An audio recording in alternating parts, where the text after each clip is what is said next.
Kasus yang mulanya riuh rendah karena melibatkan pertikaian antara institusi penegakan hukum dan alat pertahanan negara itu berlahan namun pasti penanganan kasusnya terasa lamban, denyutnya tak berdetak kencang lagi. Dan sendiri meminta agar kasus ditangani Kejaksaan Agung, sesuatu yang membuat kepercayaan publik kian surut kepada proses hukum karena sikap Presiden itu. Gedung ini merupakan salah satu perlambang betapa hukum harus adil, bentuknya bundar karena tidak memiliki segi yang lain selain segi keadilan itu sendiri. Saya hendak berbincang membahas masalah tersebut dengan salah satu ikon pemberantasan korupsi tanah air, Novel Baswedan.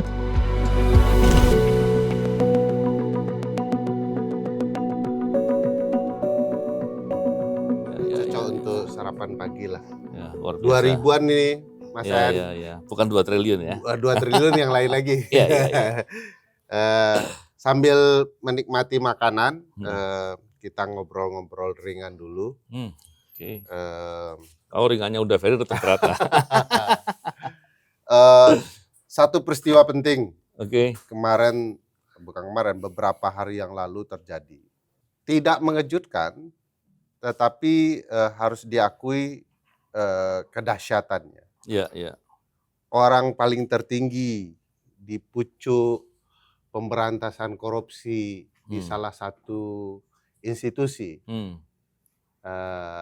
rumahnya dan kafenya digeledah. Ditemukan uang ratusan miliar, dan kalau diakumulasi emas 74 kg dan uang yang ada itu sekitar 500-an miliar. Ya, dahsyat betul itu. Ya, dahsyat betul angkanya. Ya. Tapi di titik tertentu kalau oknum ini melakukan manipulasi terhadap institusi tempat dia bekerja untuk mencari uang, ya. Sebagai pucuk kekuasaan tertinggi 500 miliar masih kedikitan itu, Mas. Ya. Saya juga yakin jauh lebih banyak. Motif modus keterlibatan pemberantasan korupsi institusi tertentu itu kan sebenarnya sudah dirasakan KPK dari dulu waktu Mas En kerja di KPK. Mas En melihat kasus ini seperti apa? Iya, memang kasus ini luar biasa ya. Kalau ada korupsi, orang berbuat korupsi, itu masih itu tuh, orang berbuat korupsi itu biasanya takut ketahuan gitu ya. Karena ketahuan dilaporkan atau digagalkan, bahkan tertangkap penegak hukum. Kalau kemudian itu pun parah gitu, kita bilang korupsi itu parah karena dampaknya begitu luar biasa. Belum lagi orang berbuat korupsi yang berjejaring sehingga bisa menyelamatkan diri atau lolos ketika ada tindakan dari penegak hukum. Itu jauh lebih parah. Yang ini adalah penegak hukumnya, bayangkan. Penegak hukumnya yang berbuat korupsi. Melihat dari jumlahnya tadi yang diperoleh dalam penggeledahannya, saya sebetulnya sering mendengar dari beberapa orang lah ya. Karena diskusi soal hal ini kan, walaupun diskusi-diskusi itu sulit sekali untuk dikonfirmasi dalam konteks pembuktian ya. Tapi biasanya mendekati kebenaran gitu. Informasi-informasi yang beredar itu uangnya jauh lebih besar dari itu.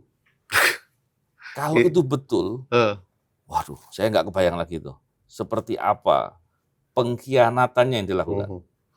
Karena kita tahu pada masa awal-awal Presiden Prabowo ketika berpidato menyampaikan terkait dengan prioritas dalam memberantas korupsi. Bahkan sempat yang ya saya kira pidatonya semangat sih. Beliau bilang sampai ke Antartika gitu kan. Terus dicandain sampai gitu kan. Sentul aja udah belok. Tapi poinnya saya lihat itu sebagai semangat lah gitu. Ya, oke. Tapi kalau kemudian justru malah dikhianati dengan cara begini, ini luar biasa. Yang lebih parah lagi gini, ketika benar 500 miliarnya yang kelihatan tuh, walaupun dibilang katanya ada yang punya ya. Tapi oke lah, saya pikir, saya yakin pasti kalau ada uang di situ ya keterkaitannya ke yang bersangkutan lah paling tidak. Yang menarik adalah kalau benar jumlah uangnya sangat besar dari itu, kira-kira dari mana uang itu dikumpulkan? Uang sebanyak itu.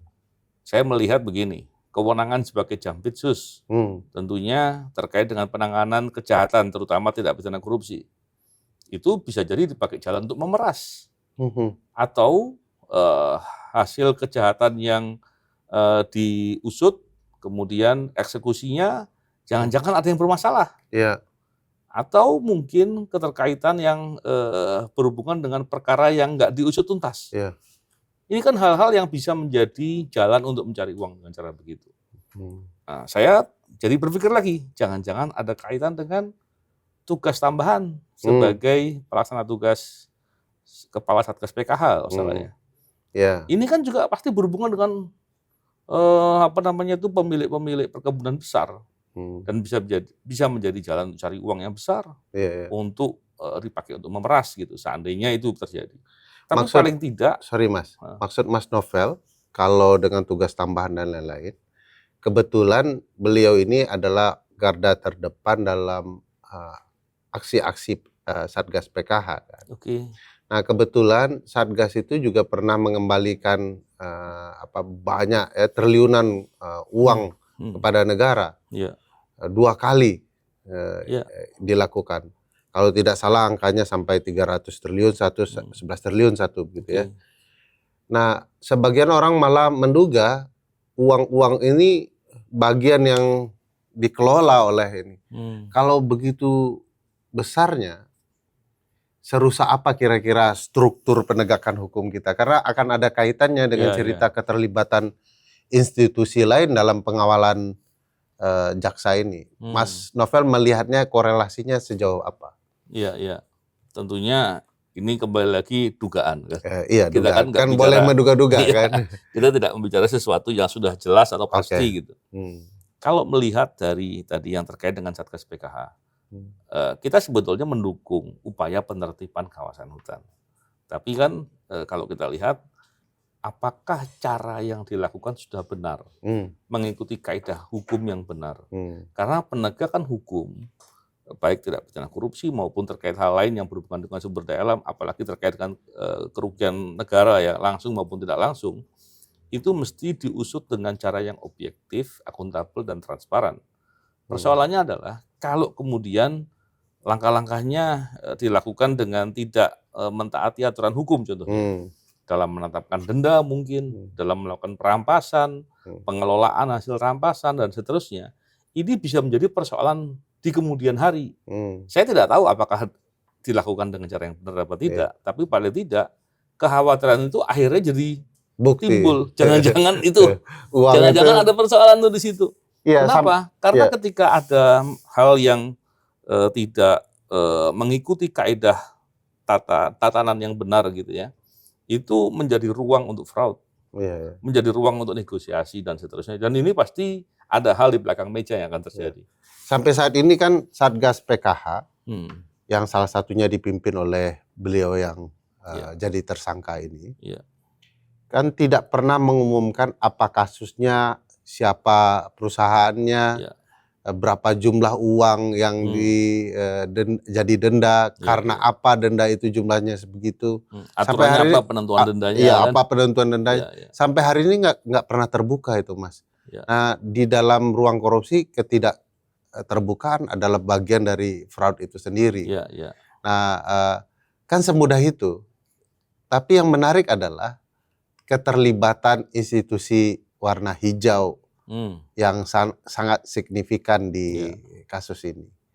Nah, Mas Novel melihat ini tantangan tersendiri dalam penegakan hukum karena kalau didatangi teman-teman hijau subuh-subuh, saya takut gitu ya. Kita tidak tahu teman-teman kalau pagi-pagi entahlah ya. Siapa tahu kan minta sholat subuh berjamaah. Nah itu teman-teman melihat kemungkinan penegakan hukum di konteks kasus ini akan terjadi beneran atau sandiwara berikutnya? Ya, kalau kita membiarkan prosesnya berjalan saja begitu saja gitu ya, saya yakin juga sekedarnya saja yang akan terungkap. Saya berpikirnya begini, tadi kita membicarakan betapa besarnya kejahatan ini. Potensi sektor-sektor lain yang juga terdampak langsung dengan kejahatan yang pola seperti ini besar sekali kemungkinan. Agar tidak diduga-duga, mestinya diusut dengan serius. Dan melihat dari betapa kasus ini adalah pengkhianatan besar kepada negara. Apalagi mengkhianati rencana presiden untuk bisa memberantas korupsi dengan sungguh-sungguh, paling tidak beliau nyampaikan begitu ya secara terbuka di beberapa forum.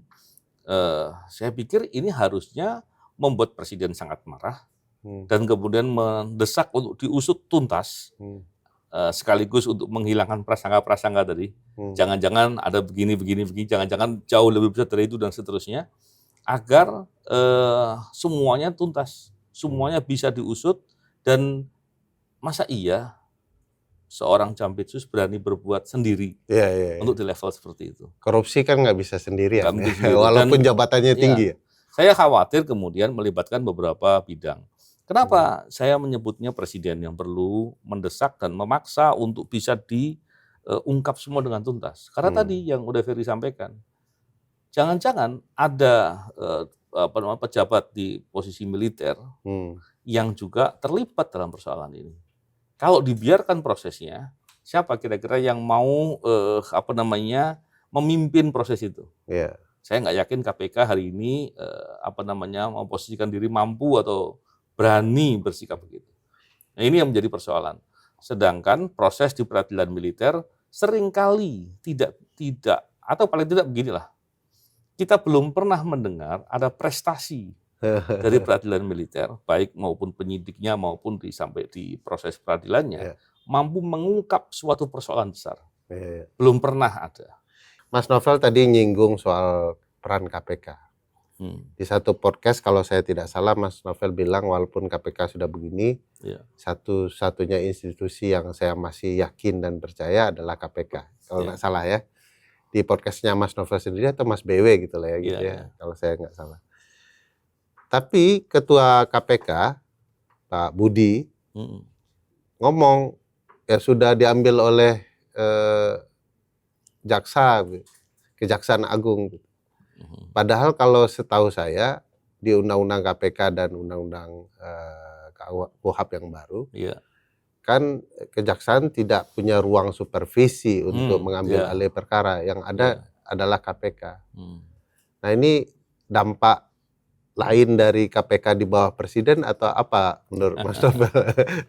Iya. Tapi kalau poin pengaruhnya karena dampak perubahan undang-undang, udah Ferry yang lebih tahu.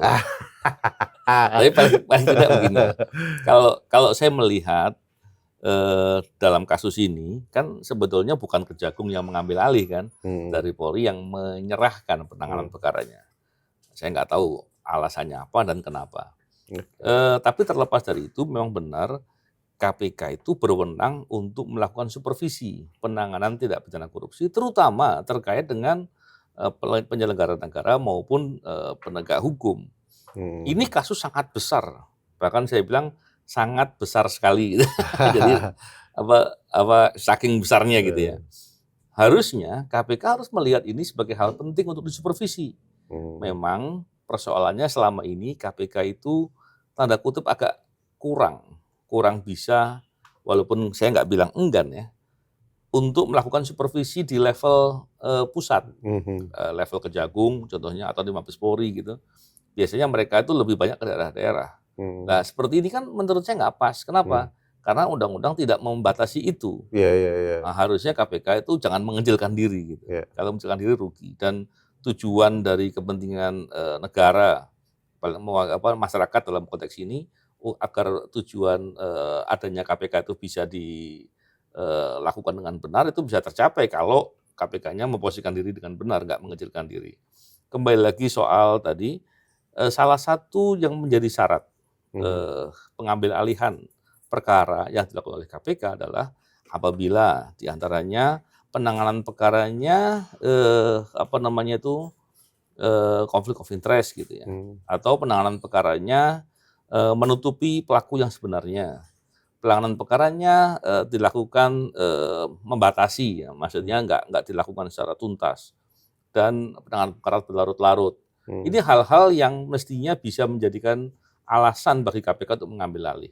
Sinyalemen itu udah ada di kasus ini kayaknya. Ya, sangat sudah ada kesan ini emas palsu, ini uang orang gitu, dan berbagai hal. Kalau yang emas diperiksa dulu, memang itu standar ya. Oh, standar. Saya dulu tahunya. Tapi kenapa harus CIA sih, Mas? Kenapa diajak kerjasama dengan CIA? Kenapa tidak puslap 4-nya Polri saja? Biasanya kalau untuk barang berharga yang ngecek Pegadaian. Oke. Dan kemarin Pegadaian nggak usah Pegadaian. Dan itu menurut saya udah benar. Memang harus dicek. Jangan sampai di kemudian hari ada statement tiba-tiba palsu kan. Jadi ngecek itu sudah benar. Tapi cuman kita kepikiran aja, Mas, ngapain Jampitsus nyimpan emas palsu? Iya. Dan apa namanya? Ya memang saya yakin ya. Atau paling tidak saya cukup kuat menduga. Jangan-jangan masih ada tempat-tempat lain yang harusnya digeledah. Dan dengar-dengar 12 rumah. 12 yang sudah ya. Sudah ya. Yang sudah. Tapi sudah 12 ya? 12 yang sudah digeledah. Tapi katanya masih ada lagi. Dan saya pikir itu yang harusnya dilakukan. Salah satu kelemahan penting meruyaknya korupsi di negara ini karena aparatnya adalah bagian dari perilaku korup itu. Namun sebagian menduga bahwa masyarakat anti korupsi di negara ini juga memberikan sumbangsih kenapa tabiat korupsi kian menguat, yaitu pengkhianatan para kaum intelektualnya. Di antara mereka adalah aktivis anti korupsi. Saya perlu menyusuri kenapa semangat dan mentalitas anti korupsi itu kian lama, kian layu.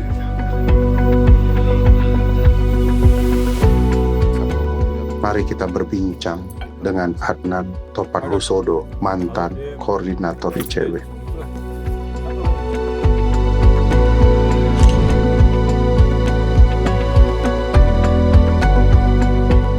Bang, semenjak Febri Adriansah, ini harus hati-hati ngomongnya ya, supaya tidak terpleset nama mirip dengan lawyernya sendiri. Dijadikan tersangka, kita tahu isunya malah bisa dikatakan pembahasan soal kepemilikan emas, uang menjadi sesuatu yang menjadi fokus. Tapi karena melibatkan banyak institusi, Abang melihat kasus ini akan berujung seperti apa? Febri Adriansah sendiri atau ada banyak lagi orang yang terlibat? Ya, kalau dalam konteks pengalaman gitu ya, yang sudah berhadapan dengan sebuah tindak pidana yang dilakukan oleh pejabat teras gitu ya di institusi penegak hukum, itu kan biasanya memang akhirnya yang dipilih adalah kompromi. Ya, artinya tidak akan semua itu diseret, tapi tidak juga diberhentikan secara total. Gitu ya. Jadi memang ada satu strategi di mana publik juga harus mendapatkan update terus-menerus. Tapi pada saat yang sama pertarungan elitnya itu bisa diselesaikan secara baik-baik. Baik-baik ya, makanya salam komando kan. Betul. Dan itu sesuatu yang terus-menerus terulang dalam sejarah Indonesia ya, dan penegakan hukumnya gitu. Dan ini kan bukan kasus pertama. Ada kasus-kasus lain yang melibatkan jajaran petinggi penegak hukum yang juga pada akhirnya sebenarnya ada kompromi-kompromi yang nggak bisa dihindari. Ini kenapa bisa seperti itu ujungnya? Karena penegakan hukum di Indonesia itu hierarkinya ke politik. Gitu. Jadi ada ketersambungan yang kuat yang membuat penegak hukum dan institusinya itu tidak pernah bisa mandiri, tidak pernah bisa otonom dalam mengambil keputusan, sehingga kemudian eksistensi institusi penegak hukum itu seringkali akhirnya dimanfaatkan oleh politik untuk kepentingan yang lain. Ya, misalnya entah untuk pemenangan pemilu kan kita juga pernah dengar ya, teman-teman di Dirty Vote juga kan sudah mengungkap pola-polanya seperti apa yang seperti itu. Yang mana ini juga sesuatu yang akhirnya memperkuat posisi politik institusi penegak hukum dan elitnya. Gitu. Nah, ini yang sebenarnya berbahaya. Ya. Jadi Abang menduga akan ada yang terlibat, cuman ini yang sedang dikorbankan saja. Mau tidak mau, karena sudah terungkap. Dan kita harus lihat institusi yang mendorong pertama kan institusi kepolisian. Ya, berbeda lah. Ada yang menarik ya. Ada yang menarik. Ini berbeda kalau KPK yang memulai. Oke. Ya. Karena kita juga harus melihat secara berbeda KPK dulu dan KPK sekarang. Kalau KPK dulu yang memulai, mungkin publik aplausnya akan sangat kuat. KPK kembali gitu ya. KPK return gitu ya. Gitu. Tapi kan dalam konteks ini KPK posisinya hanya dipinjamkan rumah tahanannya. Gitu ya. Rumah tahanannya. Rumah tahanan ya. Okay. Karena kan Febri itu ditahan di rutan KPK. Bukan di kejaksaan. Mungkin untuk menghindari kesan ini jaksa rumahnya sendiri. Gitu. Jaksa ditahan jaksa. Tapi kan penegakan hukumnya juga akhirnya diserahkan ke Kejaksaan Agung, tidak polisi sendiri. Memang ini sesuatu yang agak rumit ya dari sisi tatanan penegakan hukum di kita. Mengingat polisi itu juga ujungnya nanti akan ke kejaksaan kan untuk melakukan penuntutan. Gitu ya. Jadi memang ini agak ada situasi yang seperti buah simalakama. Cuma dalam konteks menjaga supaya prosesnya bisa menjadi lebih independen, ya mestinya di sini KPK didorong untuk menangani sebenarnya. Jadi pertanyaannya soal aparat-aparat yang terlibat ini kepada Abang adalah sejauh mana harus diperbaiki aparat penegakan hukum kita, wabil khusus yang terkait dengan pemberantasan korupsi. Polisi sudah pernah terlibat, simulator, tentara juga sudah pernah. Teddy Minahasa kan juga salah satu yang masih di proses ya di pengadilan. Lalu jaksa sekarang kasusnya. Ya, dulu ada Urip Trigunawan macam-macam. Lalu hakim gitu ya yang juga terlibat. KPK ada Firly Bahuri dan lain-lain. Semua sudah terlibat, Bang. Mau apa lagi untuk pemberantasan korupsi? Kan kalau dilihat cita-cita Pak Presiden kan beringas sekali ya. Mengejar ke Antartika bahkan ke padang pasir yang luas. Saya dulu dengarnya antariksa itu. Jauh. Siapa tahu ada korupsi di atas sana kan. Nah, apa yang mau kita lakukan dengan situasi saat ini, Bang? Ya, membenahi institusi penegak hukum itu kan secara umum ya. Di tingkat yang lebih makro ya, di level region global itu juga adalah PR yang sama-sama berat. Kita baca publikasi misalnya yang diterbitkan oleh para think tank di Inggris gitu ya, mereka juga mengalami hal yang kira-kira hampir sama lah. Untuk memulai melakukan reformasi ya di institusi penegak hukum.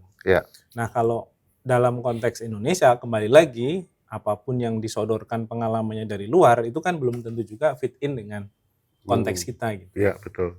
Jadi kalau aku sih ngelihat dua hal ini yang sebenarnya menjadi struktur penyangga masalah ini. Yang pertama itu karena tadi dia sangat beriringan dan berkaitan langsung dengan politik kekuasaan. Sehingga mau nggak mau memang harus didepolitisasi dalam takaran tertentu. Gitu ya. Institusi ini memang nggak boleh langsung misalnya yang memilih presiden atau di bawah institusi kepresidenan begitu ya.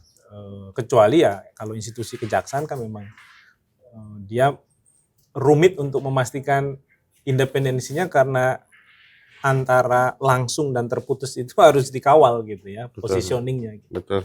Kalau politiknya itu bisa diurai, dia sedikit mengurangi powernya institusi penegak hukum.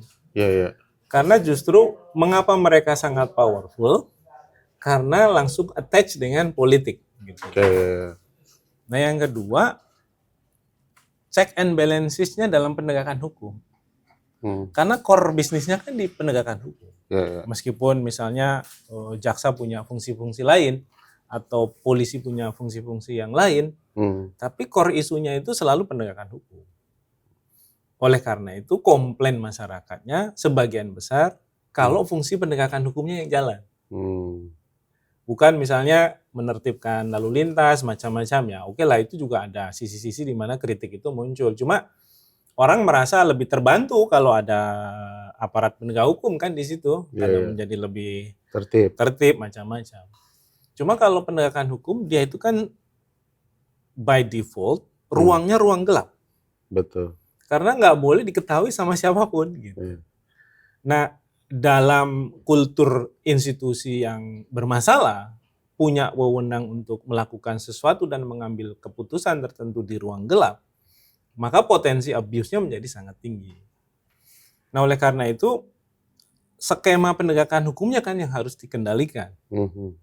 Selama ini kan mengandalkan institusi internalnya sendiri. Betul. Ada, kalau di kejaksaan itu Jamwas, gitu ya. Kalau di kepolisian itu ada Irwasum, ada Kompolnas macam-macam. Tapi kan dia disfungsional gitu. Karena memang ada banyak problem lah yang dihadapi oleh mereka gitu ya. Pada kasus tertentu mungkin efektif. Karena yang terlibat di bawah pangkat dari yang memeriksa. Yang anasir politiknya tipis ya. Yang itu juga tidak punya backingan politik yang kuat. Nah, sebenarnya dorongan supaya ada satu strategi memformat ulang sistem check and balances dalam penegakan hukum kan sudah pernah didorong di revisi KUHP dan revisi KUHAP gitu ya. Di mana di situ nanti akan ada hakim komisaris yang mengawasi jalannya penegakan hukum. Cuma kan ini ditentang habis-habisan gagasan ini gitu. Padahal mekanisme pra-peradilan itu juga nggak akan bisa membenahi proses penegakan hukum yang di belakang dan gelap itu. Abang tahu lah ICW itu kayak quote and quote ya, malaikat dalam perspektif gerakan anti korupsinya di banyak orang.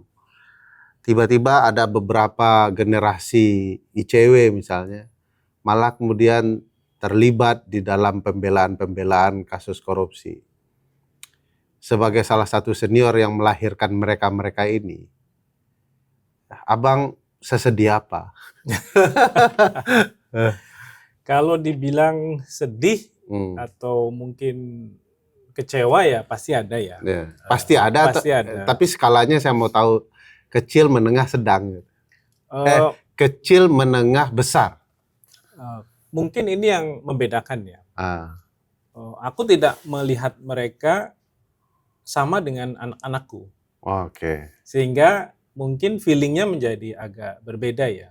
Karena aku melihat mereka juga adalah orang yang sudah dewasa, yang pasti dalam mengambil keputusan itu punya alasan-alasan yang bisa dipertanggungjawabkan. Atau kalaupun alasan-alasan itu tidak bisa dipertanggungjawabkan, pastinya alasan-alasan yang pragmatis. Kan begitu. Karena setiap tindakan itu pasti ada alasannya. Tidak mungkin tidak beralasan. Kecuali kita lagi tidur gitu ya. Kita nggak punya alasan untuk melakukan yang lain. Tapi ketika kita ada dalam posisi bebas menentukan, nggak ada pressure apapun, gitu ya. Meskipun dalam hidup selalu ada tekanan dan tantangan, ya itu pilihan yang direfleksikan oleh orang-orang yang dewasa. Sehingga mereka harus mempertanggungjawabkan sendiri atas keputusannya. Ya, saya sebut nama Bang, sahabat saya Febri Diansah. Ya. Daveri masih menganggap sahabat. Ya banyak cerita lah ya, Abang lebih tahu juga. Sahabat ini dianggap ikon di ICW dulu, dan itu di bawah binaanmu lah kalau bisa mau dikatakan, dengan banyak senior yang lain ya. Yang hari ini sampai hari ini lebih tepatnya Danang sebenarnya. Mas Danang. Terus pindah ke KPK jadi ikon juga sebagai jubir KPK, tenang ya. Sangat populer. Populer ya, dengan gagahnya itu kemana-mana. Cuman orang kan bertanya, aku mau tarik ke diriku sendiri, bahwa godaan aktivis seperti ini juga terjadi dan itu sejarah sebenarnya. Katakanlah, Ferry Amsari ya belum diajak aja. Nanti kalau digoda 2,5 juta, miliar gitu ya, 2,5 juta kecil betul ya? Juta dolar. 3 miliar, 4 miliar, nanti dia akan tergoda. Belum lagi kasus sebesar ini, puluhan miliar jangan-jangan godaannya. Dan abang merasa di titik tertentu orang akan menganggap ICW gagal membina kader karena tidak melindunginya dengan nilai-nilai, faktor kebersamaan, uang bukanlah segala-galanya, gak juga dibawa mati gitu ya, paling dibawa pesta gitu ya. Ada katakanlah begitu ya, ICW juga gitu, KPK juga begitu, apalagi lu gitu ya. Nah, abang melihat ada faktor kegagalan itu atau ini hal yang biasa saja?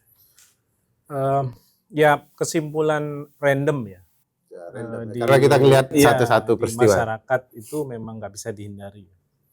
Karena mengkaitkan satu hal dengan hal lain dan mengambil keputusan itu sekarang jauh lebih cepat dan gampang. Terutama karena sosmed. Ya.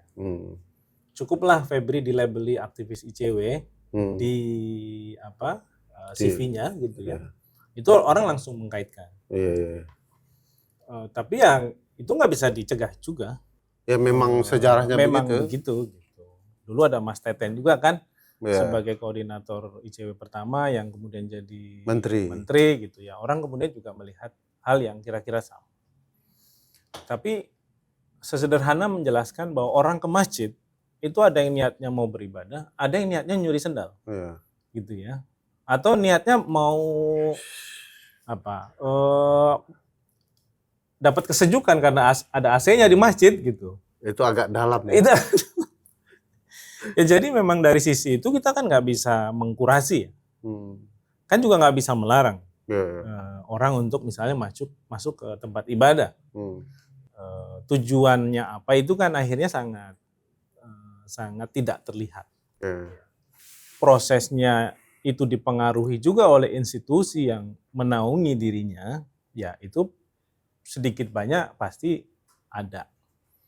Tapi keputusan-keputusan dia setelah tidak di organisasi itu juga akan dipengaruhi oleh pengalaman-pengalaman barunya.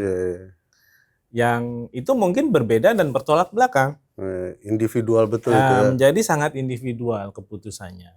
Kalaupun kita mengingatkan, apa hak kita untuk mengingatkan dia gitu.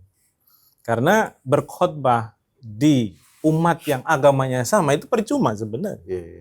Kan kita itu berkhotbah untuk mengajak orang masuk agama kita. Apalagi kata Ustadz Uceng, hidayah itu milik Allah. Dia terserah ngasihnya kemana. Betul. Ya. Jangan sok-sokan ngasih hidayah juga kita. Betul, makanya kita berdoa semoga semua pejabat kita diberikan hidayah gitu. Oke, menarik kok. Jadi saya pernah mengkiaskan ke mahasiswa. Ada aktivis mahasiswa yang bilang, ngapain kita idealis, ngapain kita berpikir terlalu tinggi tentang kebaikan. Toh nanti itu ada aktivis mahasiswa jadi anggota DPR, jadi gubernur, dia maling juga gitu ya. Aku bilangnya gini, jangan kau pikirkan apa yang dilakukan orang itu di masa buruknya.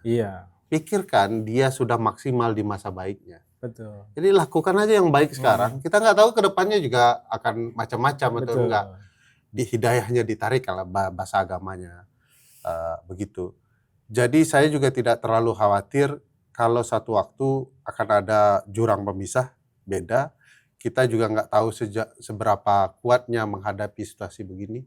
Ada yang bilang, kau terlalu berani mengkritik ini, mengkritik. Ya takut bro, siapa bilang kita nggak takut gitu ya. Tapi saya yakin ini semua akan ada manfaatnya kalau dikerjakan terus berketerusan. Ya sebenarnya kita itu nggak boleh cepat menghakimi orang ya atas sikap-sikapnya sebagai individu. Oke, benar. Tapi kalau konteksnya dia pejabat publik, itu berbeda ya. Karena dia sudah punya kewajiban-kewajiban tertentu yang berbeda dengan kita. Yang itu konteksnya nggak bisa disamakan dengan penghakiman kita kepada individu-individu tadi. Ya, jadi kalau kita ngeritik presiden itu memang bagian dari kontrol. Ya. Bedakan mengkritik Febri Jampitsus dengan Febri advokat. Gitu. Meskipun namanya mirip, dan sekarang sedang ada kontrak kan di antara mereka gitu. Dari mana abang tahu ada kontrak? Lah kan ditunjuk dari kuasa hukum. Kan gratis bisa jadi, Bang. Kan gratis. Anak ICW kan demi pemberantasan korupsi. Ya bisa juga gratis. Cuma kan kalau mau kemana-kemana ada transportnya. Oh iya. Oh minimal ganti uang transport. Minimal ganti uang transport. Ya. Terakhir Bang. Pertamax 1 SPBU. Terakhir Bang.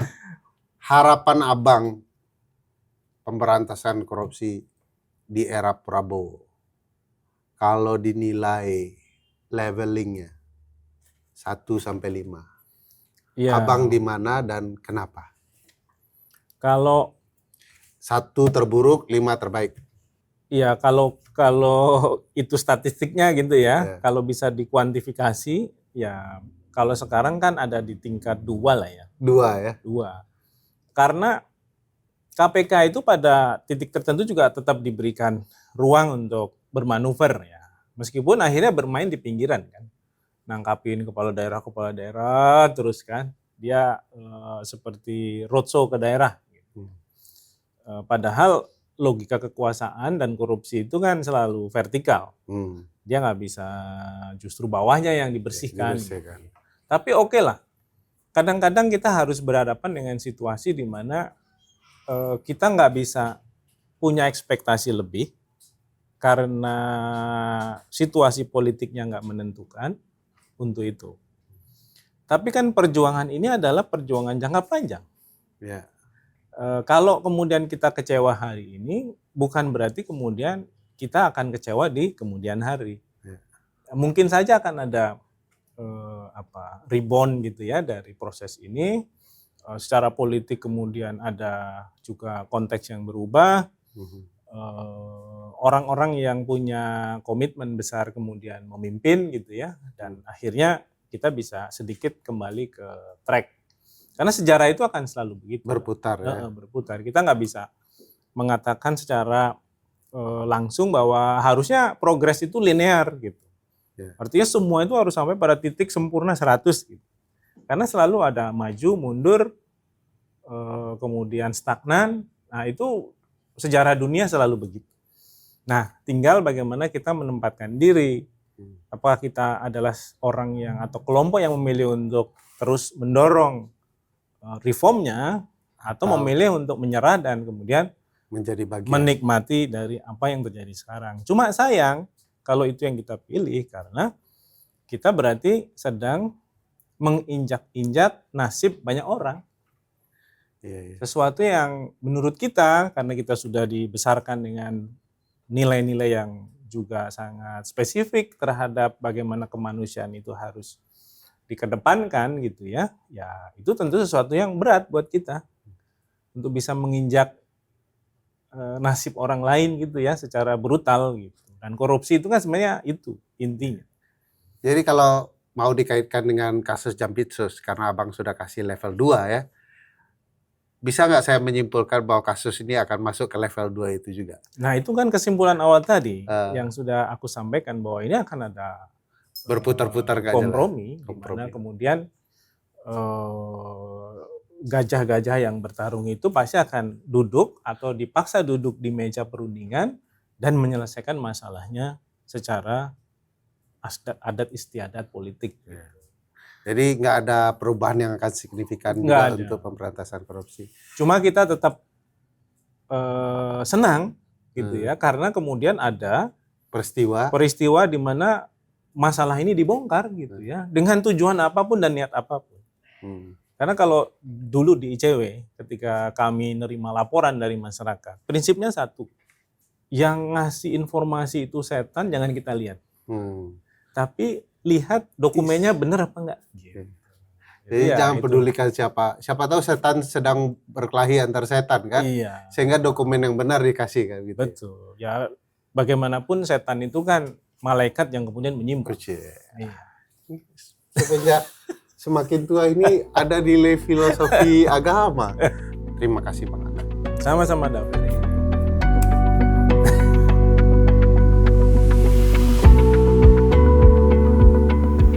Kasus Febri Adriansah mungkin tak berkesudahan, bahkan bisa merambat kemana-mana. Tapi publik tak boleh hilang harapan. Asa tak boleh hilang, sebab perlawanan akan terus menemukan anak-anak pejuang barunya yang lebih setia kepada masyarakat. Seluruh makanan mungkin dapat disajikan, namun kitalah yang menentukan menu apa yang hendak kita santap pada piring politik kita. Sampai jumpa di episode Piring Politik selanjutnya.